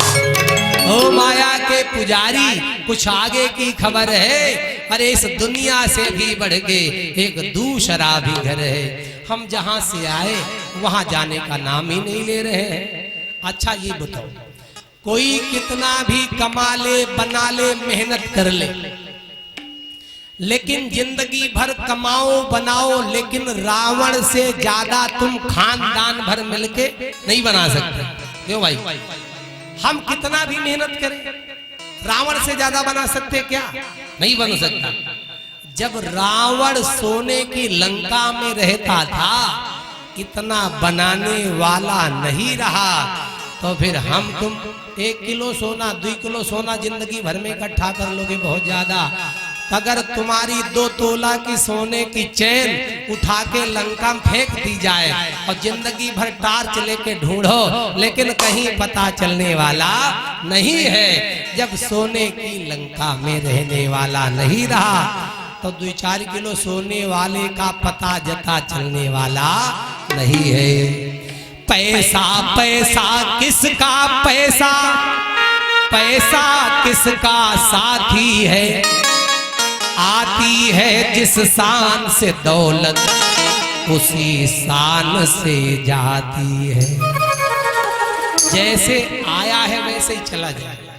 हमारे महाराज कहते थे, जो धन जैसे ही आवे वो धन वैसे ही जा। जैसे पैसा आएगा वो वैसे चला जाएगा। एक बार एक आदमी था, वो घोड़ा चुरा लाया कहीं से। अच्छा, चोरी से घोड़ा लाया तो बाजार में बेचने गए। एक व्यक्ति बोला, भैया कितने का घोड़ा दिया? बोला 15,000 का। अरे कहा 10,000 ले लो। बोला ना, 15,000 से एक पैसा कम नहीं। वो तो चला गया। दूसरा आया, बोला कितने घोड़ा दिया? कहा 15,000 का।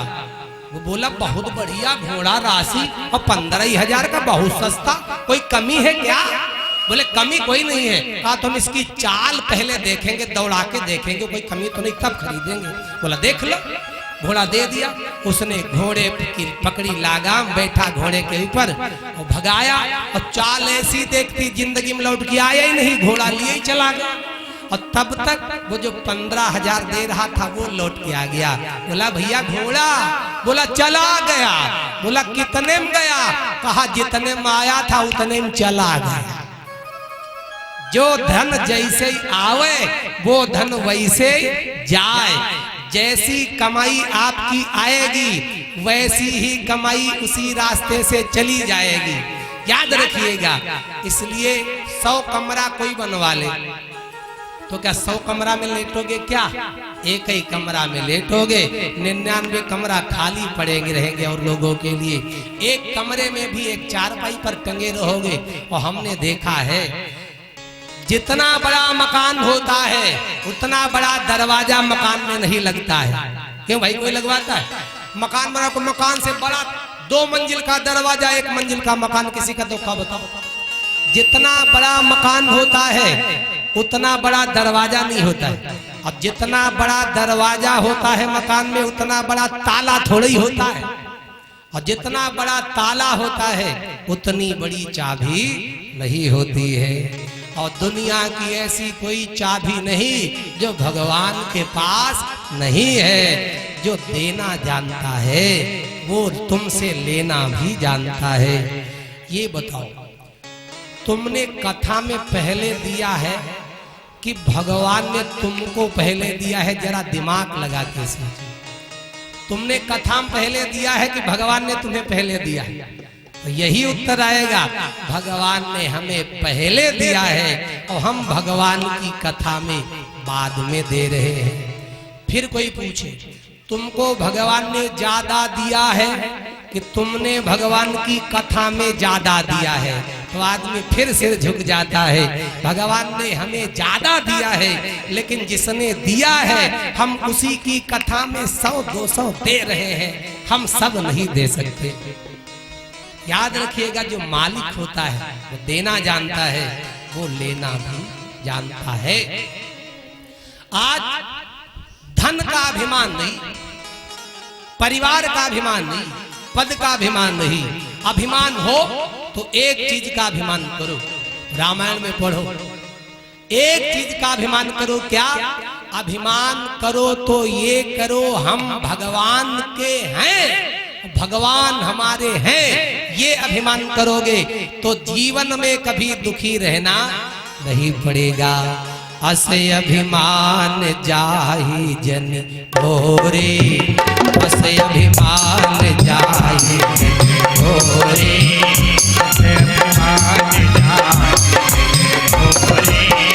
अस अभिमान जाहि जन भोरे, अस अभिमान जाहि जन भोरे, सेवक रघुपति पति भोरे, सेवक रघुपति पति भोरे।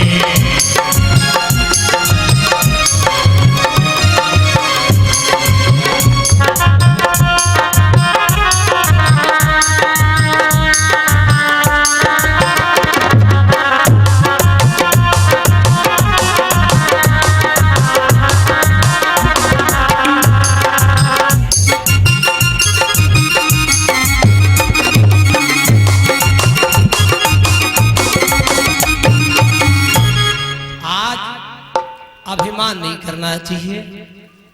करना क्या चाहिए? अभिमान करो तो भगवान के हम भक्त हैं, इसी बात का अभिमान करो। आज अर्जुन को अभिमान हो गया। भगवान ने कहा मेरी गोपियां इनको इनके घर छोड़ आओ। अर्जुन बोले मेरा नाम काफी है प्रभु। भगवान बोले फिर भी चले जाए। अर्जुन गए, भीलों ने आक्रमण कर दिया। अर्जुन बेचारा हार गया। ये भीलों से अर्जुन क्यों हार गया? ये जो भील थे, ये भील कोई और थोड़े, ये भील भगवान ही बन के आए थे। अरे साधारण कोई भील होता तो अर्जुन मार ही डालते, लेकिन भगवान ही भीलों के रूप में आए थे, तो अर्जुन बेचारा हार गया। अर्जुन उदास होके घर चल गए। घर में पांडव जो थे उनको अनेक अपशकुन होने लगे। अर्जुन भी तब तक पहुंच गए। पांचों पांडवों ने मिलकर के विलाप किया कुछ देर के लिए। का समय ठीक नहीं है, हमें यहाँ रहना नहीं चाहिए। उसी समय उत्तरा देवी के गर्भ से एक बालक का जन्म हुआ। उस बालक का जन्म रखा गया विष्णुराज। उसी बालक का दूसरा नाम परीक्षित। परीक्षित क्यों? परितः इच्छितः या सह परीक्षितः। जो चारों तरफ से भगवान की इच्छा के द्वारा सुरक्षित किया गया हो वही परीक्षित है। या जो परीक्षित, जो पराई इच्छा में अपनी इच्छा मिला दे वही परीक्षित है। या जो सब में भगवान की लिया करे वही परीक्षित है। ऐसा मैंने सुना, परीक्षित जी महाराज पालने में लेटे थे, द्रौपदी दादी की साड़ी को खींच के मुंह में डाल लिया, खाने लगे। द्रौपदी ने डांटा, ए बेटा क्या कर रहा है? मानो परीक्षित जी ने पूछा, दादी माँ मैंने सुना जब भरे दरबार में साड़ी खींची जा रही थी तुम्हारी, तो साड़ी के रूप में भगवान ने अवतार लिया था। हम देख रहे चेक करके ये वही साड़ी है कि कोई दूसरी साड़ी है। इस साड़ी में भगवान है कि नहीं है? जो सब में भगवान की परीक्षा ले उसी को परीक्षित कहते हैं। पांचों पांडवों ने मिलकर के परीक्षित जी महाराज को राजा बना दिया और पांचों पांडवों ने कहा, बेटा अब हमारा समय आ चुका है, अब हम यहाँ नहीं रहेंगे। जब बाल सफेद होने लग जाए तो समझ लेना भगवान की पहली चिट्ठी आ गई। भगवान 3 चिट्ठियां भेजते हैं। पहली चिट्ठी आई, बाल सफेद होने लग गए, कान के पास बाल सफेद हो जाएं, तो शंकराचार्य जी कहते हैं, कृतांतस्य दूती जरा कर्णमूले भजध्वं रमानाथ पादारविंदम। जब बाल सफेद होने लग जाए समझ लेना यमराज के दूत चिट्ठी लेके आ गए, इसलिए भजन शुरू कर दो। लेकिन आदमी ने भगवान की पहली चिट्ठी फाड़ के फेंक दी। भगवान ने बाल सफेद किए, आदमी लेके गोदरेज डाई फिर काले करवा दी। भगवान ने सोचा बहुत पागल आदमी है, चिट्ठी भेजी इसने फाड़ दिया। भगवान ने दूसरी चिट्ठी भेजी। भगवान ने क्या किया, धीरे धीरे दांत गिराना चालू कर दिया। अब दांत एक एक करके गिराने लगे। आदमी गया डॉक्टर के पास, पूरी 32 सेट करा के फिर खाना शुरू। दूसरी चिट्ठी भी फाड़ दी। तो भगवान ने क्या किया, आंखों से दिखाई देना कमजोर करना शुरू किया। दिखता ही नहीं, सोचा जब दिखाई नहीं पड़ेगा तो कहीं जाएगा नहीं, और जब कुछ दिखाएगा नहीं तो बैठे बैठे भजन ही करेगा। नजर कमजोर शुरू की। आदमी गया चित्रकूट सीतापुर, ऑपरेशन करा के लेंस लगवा के काला चश्मा लगा के फिर देखना चालू। भगवान ने कहा, यमराज इन नालायकों का हार्ट अटैक चालू करो, अब ये चिट्ठी भेजना बंद करो। तो अब हट्टा कट्टा आदमी क्या हुआ, बोले हार्ट अटैक हो गया, लदे जा रहा। अगर बाल सफेद शुरू हो बाल सफेद होना शुरू हो, भजन करना शुरू कर दो तो हार्ट अटैक नहीं हो। आंखों से दिखाई देना कम पड़ जाए तो भजन ज्यादा से ज्यादा शुरू कर दो, हार्ट अटैक नहीं होगा। जब दांत गिरने लग जाएं तो भजन करना शुरू कर दो। लेकिन एक ही समस्या है, क्या? जब तक व्यक्ति का शरीर शुद्ध सही होता है, नया खून रहता है, नई त्वचा रहती है, जोश रहता है, जब तक शरीर सही रहता है तब तक बुद्धि बहुत बिगड़ी रहती है आदमी की। जब तक शरीर सही रहेगा तो बुद्धि साथ ही नहीं लेगी, बुद्धि खराब रहेगी। और जब 40 साल के बाद कुछ कुछ बुद्धि सुधरने लग जाएगी और तब तक शरीर धोखा देने लग जाएगा तो शरीर बेकार होने लग जाएगा। शरीर सही रहेगा तो बुद्धि खराब रहेगी, अब बुद्धि खराब होने लग जाएगी। बुद्धि खराब रहेगी जब तक शरीर सही रहेगा, और शरीर जब खराब होने लग जाएगा तो बुद्धि खराब होने लग जाती है। आज पांचों पांडवों ने परीक्षित जी को राजा बना दिया और पांचों पांडव हिमालय पर्वत की द्रौपदी के समेत यात्रा की। परीक्षित जी महाराज राजा बने, ब्राह्मणों ने वेद मंत्र पढ़े, स्वस्ति वाचन किया गया, गंधर्वों ने गीत गाया और उत्सव मनाया गया। बोलिए भक्तवत्सल भगवान की जय हो। और श्याम सुंदर के जो है पुजारी, हो प्रीति उनसे लगाए हुए हैं।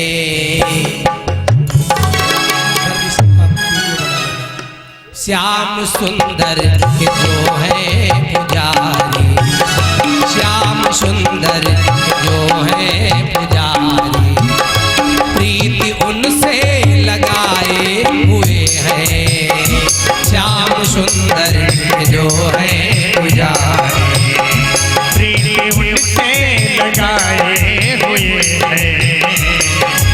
सुंदर जो है पुजारी, श्याम सुंदर के जो है पुजारी, प्रीति उनसे लगाए हुए हैं, प्रीति उनसे लगाए हुए हैं।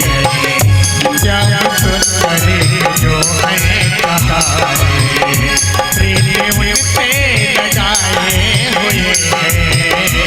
श्याम सुंदर जो है पुजारी, ओ प्रेम से विष को भी पी लिया था, भेद मीरा ने जब पा लिया था, प्रेम मीरा ने जब पा लिया था, भेद मीरा ने जब पा लिया था, भेद मीरा ने जब पा लिया था, प्रेम मीरा ने जब पा लिया था। में भी श्याम सुंदर, विष के प्याले में भी श्याम सुंदर, अपना आसन लगाए हुए हैं। श्याम सुंदर जो है पुजारी, प्रीति उनसे लगाए हुए हैं। श्याम सुंदर जो है पुजारी,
कौरवों से चीर मेरा ये बढ़ता रहेगा, चीर मेरा ये बढ़ता रहेगा, चीर मेरा ये बढ़ता रहेगा। द्रौपदी ने कहा कौरवों से चीर मेरा ये बढ़ता रहेगा, चीर मेरा ये बढ़ता रहेगा।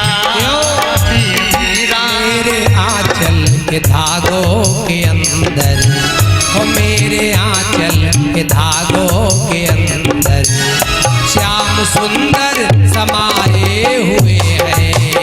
मेरी साड़ी के धागों के अंदर, श्याम सुंदर समाये हुए हैं। श्याम सुंदर जो है पुजारी, प्रीति उनसे लगाए हुए हैं।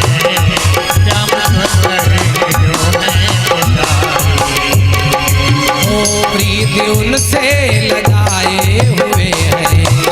श्याम सुंदर जो है पुजारी, प्रीति उनसे लगाए हुए हैं। श्याम सुंदर जो है पुजारी। बोलिए भोलेनाथ महाराज की जय हो। एक सूचना देनी है आप सब लोगों को, 25 अगस्त को 2 बजे से 4 बजे तक विश्वविख्यात परम विदुषी सुश्री पंछी देवी जी भारत माता मंदिर हरिद्वार जो पीठाधीश्वर है वहां की पंछी देवी जी का कार्यक्रम 25 अगस्त को इसी मंच पे लाइव टेलीकास्ट होगा सब जगह। और आप जो है तो चैनल का नाम क्या है, दीक्षा लाइव भक्ति, और साथ में मेरा नाम प्रभात त्रिपाठी कथा डी स्कूल बोल देना। तो आप घर रहो और चाहे जा रहो सीधा प्रसारण देख सकते हैं। जो भी यहाँ का कार्यक्रम होगा और सीधा लाइव दिखाया जा रहा है।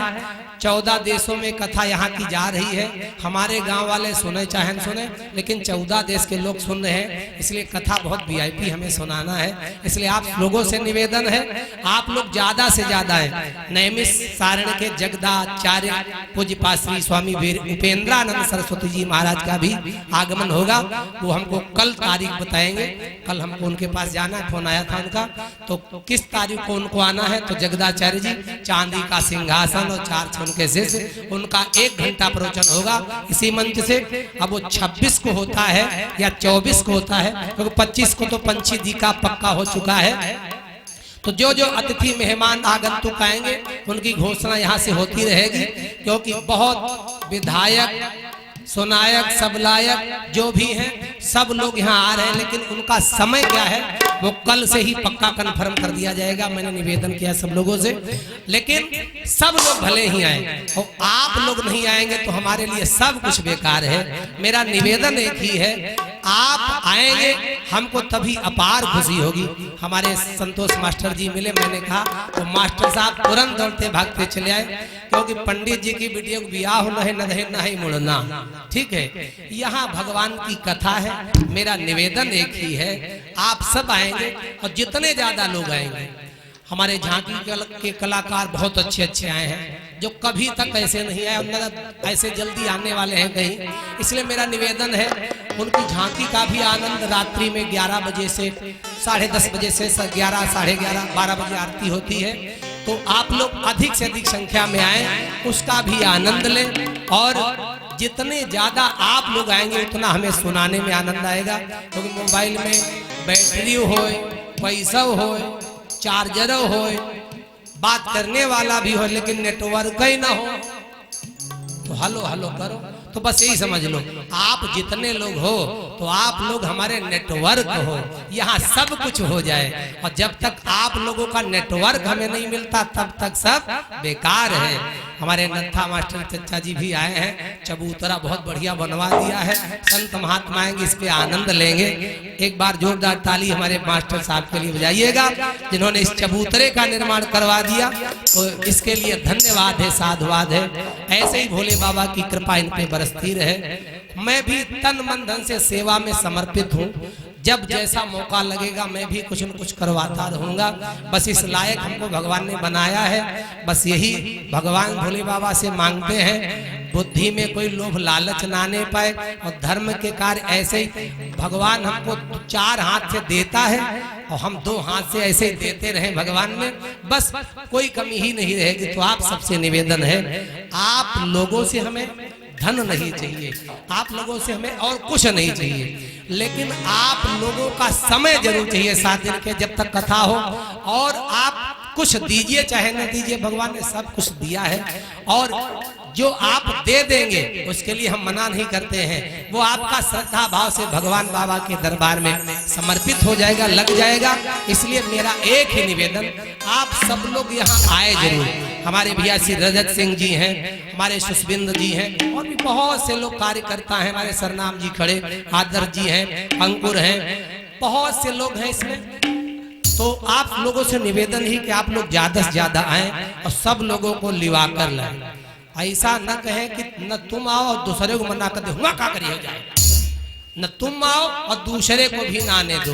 तो समझ लो, एक तो पाप तुम्हारा, तुम न जा रहे हो, और डबल पाप कमीशन वाला ले रहे हो कि तुम दूसरे को रोक रहे हो। तो डबल कमीशन कौन भोगेगा? इसलिए मेरा आप सबसे हाथ जोड़ के निवेदन है, छोटे हो बड़े हो, किसी जाति के हो, किसी वर्ण के हो, किसी धर्म के हो, ये भोले बाबा का दरबार है। अगर आप अपना घर छोड़ के यहाँ चले आएंगे तो आपके घर में कोई विपत्ति दुख आएगा, तो मेरा बाबा अपना घर छोड़ के तुम्हारे घर जरूर आएगा, मेरी गारंटी है। और तुम हमारे कहने पर भी यहाँ नहीं आओगे तो याद रखिएगा, तुम घर में रोगे चिल्लाओगे, लेकिन मेरे बाबा भी कान में हाँ तुम्हारी आवाज सुनने वाले नहीं है। हम भोले बाबा से ही प्रार्थना करने के लिए बैठे 7 दिन के लिए। यहाँ जो कोई आ जाए तो उनके घर में कोई कमी बाबा मत रखना, यही हम प्रार्थना करते हैं। बोलिए भोलेनाथ महाराज की।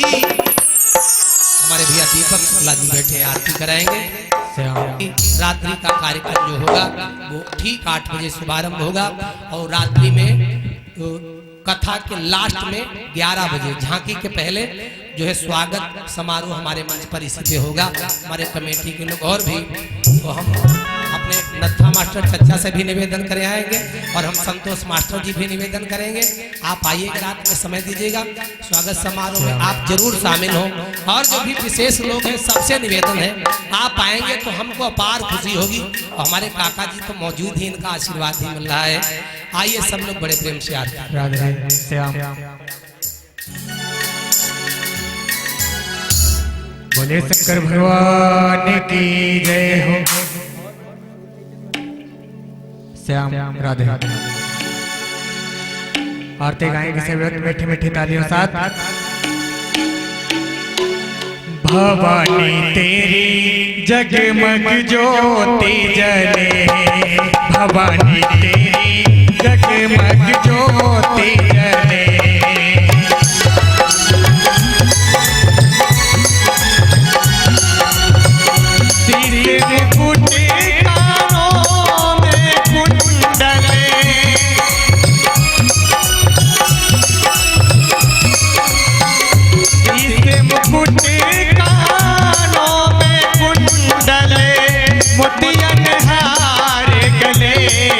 भवानी तेरी जगमग ज्योति जले, भवानी तेरी जगमग ज्योति जले।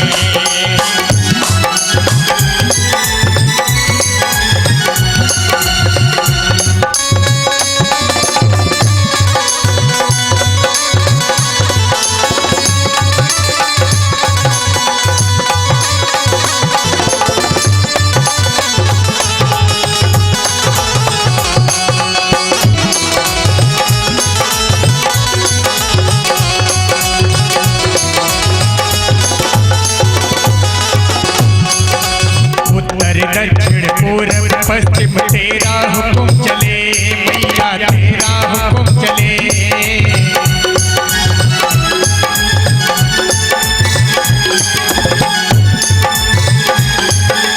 उत्तर दक्षिण पूर्व पश्चिम तेरा हुकुम चले, मैया तेरा हुकुम चले।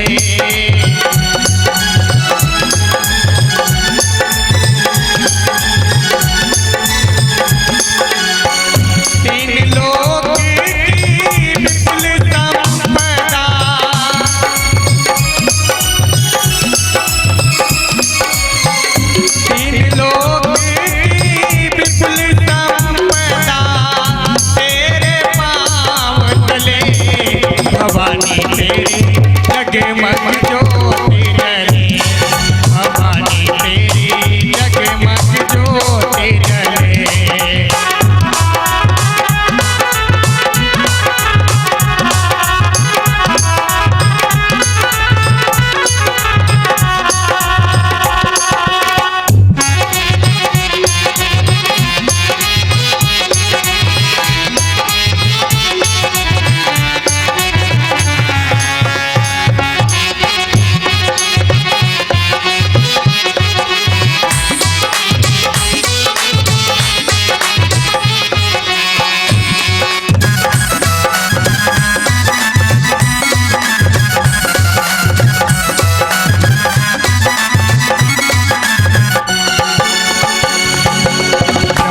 विष्णु